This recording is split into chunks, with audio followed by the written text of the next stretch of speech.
Halo teman-teman, berjumpa lagi di konten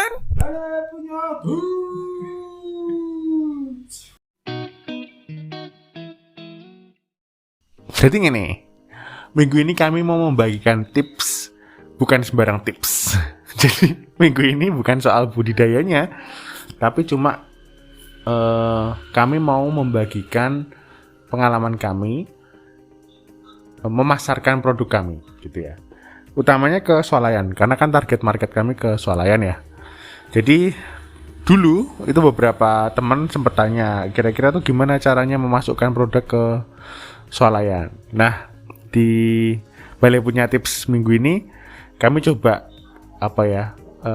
membagikan usulan-usulan teknis gitu ya, tips-tips yang kira-kira bisa dipraktikkan mulai dari teman-teman melihat video ini.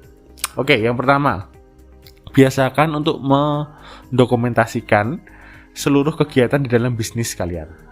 Misalnya proses produksinya, proses mencari supplier, barang-barang di supplier. Misalnya apa ya? Kalau kami misalnya mencari supplier plastik gitu misalnya, atau pas kami beli plastik gitu, didokumentasiin aja.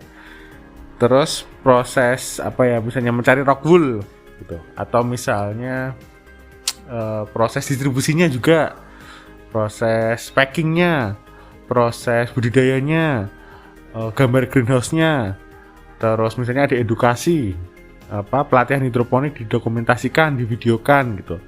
Nah, selama stok fotonya itu sudah ada, itu bisa diarahkan ke berbagai macam platform.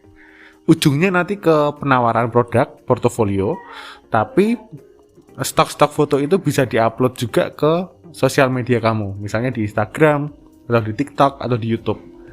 Jadi sebelum menjadi sebuah portofolio, bisa diupload terlebih dahulu di sosial media. Nah, setelah terkolek, jadi tadi dokumentasi ya, yang kedua, sudah ada kumpulan-kumpulan yang bisa diceritakan dari proses produksi, mencari supplier, beli bahan misalnya. Terus kalau konteks kami misalnya proses budidayanya, terus proses distribusinya, terus gambar di swalayannya misalnya, atau kalau misalnya belum di swalayan, gambar ketika mengantar sayur ke konsumen, atau misalnya pas memberikan sampel sayur atau makanan atau apapun ke teman yang sifatnya gratis gitu ya, coba diicipi gitu misalnya. Nah, itu sudah tersusun, itu bisa dirangkai baik dari segi video maupun nanti di portofolio. Jadi portofolio itu intinya orang itu bisa melihat proses bisnis kita tuh seperti apa aja, kita siapa, proses bisnisnya seperti apa, ujungnya ke sana. Nah, kenapa kok saya sarankan perbanyak gambar? Karena sekarang itu, atau mungkin sifatnya secara umum ya, manusia itu makhluk visual gitu. Jadi lebih mudah seseorang itu memiliki theater of mind, imajinasi ketika melihat foto gitu, daripada tulisan kami adalah bisnis yang mengutamakan misalnya women empowerment gitu. Nah, mending ditunjukin aja kegiatan yang women empowerment banget gitu misalnya, atau bisnis ini adalah bisnis yang peduli akan lingkungan gitu misalnya, udah diliatin fotonya langsung, gitu lebih menarik. Nah, nanti kami akan kasih contoh portofolio kami sehingga teman-teman bisa lihat, oh kayak gini yang dimaksud gitu. Termasuk kami juga cantumkan foto pada saat kami ke Net TV. Nah, itu lumayan menjual tuh, karena kan ada artis-artis yang ada di situ gitu. Nah, nanti targetnya adalah klien atau orang-orang yang diberikan portofolio itu melihat kira-kira tuh bisnis kita tuh seperti apa yang dilakukan, visi misinya apa, terus misalnya kerjasamanya dengan siapa saja. Kalau kami kan ada PKL juga ya, jadi kerjasama dengan sekolah, ada MOU macam-macam gitu.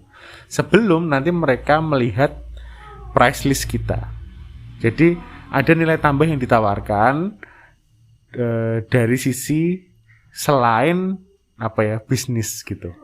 Itu yang kami lakukan. Jadi kalau nanti kami penawaran ke, taruhlah kemana ya, Superindo atau ke Carrefour atau kemana lagi ya, masih yang belum ya,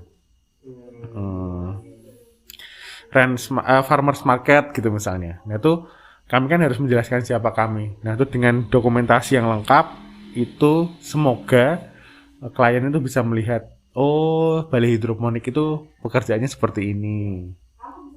Kira-kira tuh mereka bisa membayangkan ini bisnis yang bisa dipercaya atau enggak. Gitu kurang lebihnya. Kalau soal harga sih, tak pikir teman-teman yang melihat pasti lebih jago daripada kami. Kami ya bisa cari di internet lah ibaratnya. Tapi kalau secara portofolio nanti bisa dilihat contoh portofolio kami, nanti pasti dicantumkan Mas Philip di tayangan ini. Nanti bisa dilihat kira-kira oh maksudnya dokumentasi itu jadi nanti kayak gini gitu. Bahkan portofolio kami itu ada yang 3/4 halaman isinya foto-foto semua, terus ada teks sedikit. Terus lanjut di halaman berikutnya mungkin setengah halaman isinya foto gitu-gitu. Oke, kurang lebih itu tips kali ini. Kenapa kok kami membagikan tips ini? Kebetulan di minggu ini juga kami berkesempatan untuk membagi soal kewirausahaan soalnya. Gitu, nanti dijelasin di Balai Weekly Vlog. Gitu, untuk konten Balai Punya Tips kali ini, kita ketemu di konten Balai Punya Tips berikutnya. Dadah.